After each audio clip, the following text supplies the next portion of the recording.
Bawah umur pun boleh sebat. Cuma aku jatuh hukum time aku bawah umur. Okey, faham. Jadi aku dapat sebat untuk bawah umur punya sebat. Okay. Walaupun umur kau dah meningkat atas ni. Ya. Kau kena sebat berapa kali? 10 kali straight? 10 kali straight. Oh shit.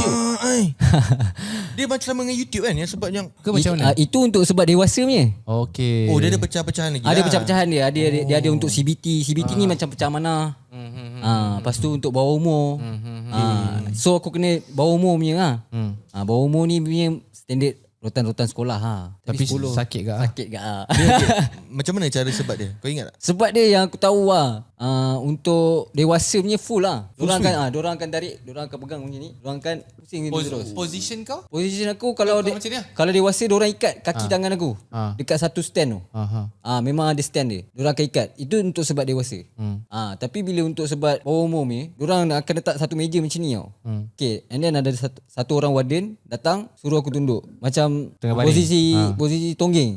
Jadi aku akan macam tu. Dia akan tekan kepala aku. Takkan bagi aku tengok. Shit. Jadi bila dia nak start sebat tu, dia akan cakap rotan satu. Tapi dia tak terus rotan. Rotan satu dia sebut, dia tak terus rotan. Ui, nak Sejak tunggu. dulu. Dia tunggu. Yeah, Sebab dia tahu kita akan tahan nafas, betul tak? Oh shit.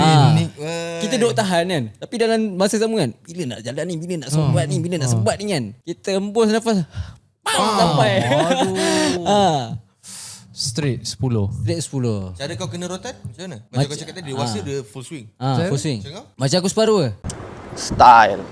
Memang style teruk. Kalau korang nak juga skuter ni, korang boleh dapat free je. Senang. Macam mana korang dapat free? Pergi dekat bgtv.my sekarang, korang daftar. Guna promo kod BPROMO26 supaya daripada RM15 korang dapat RM10. Terus masuk entry untuk peraduan giveaway skuter gempak ni. Dalam nilai RM10 berpeluang menang skuternya harga RM1,000 lebih ataupun ke atas. Aku pun tak tahu harga dia berapa, kita baru nak beli. Pergi sekarang bgtv.my, subscribe sekarang sebelum terlambat. Kita punya peraduan tak lama dah, nak tutup dah guys. Kita mungkin beli dalam 3 ke 5 biji saja, tapi seorang menang sebiji je lah. Subscribe sekarang sebelum korang terlepas. Korang yang rugi. RM10 menang skuter. Gila lah.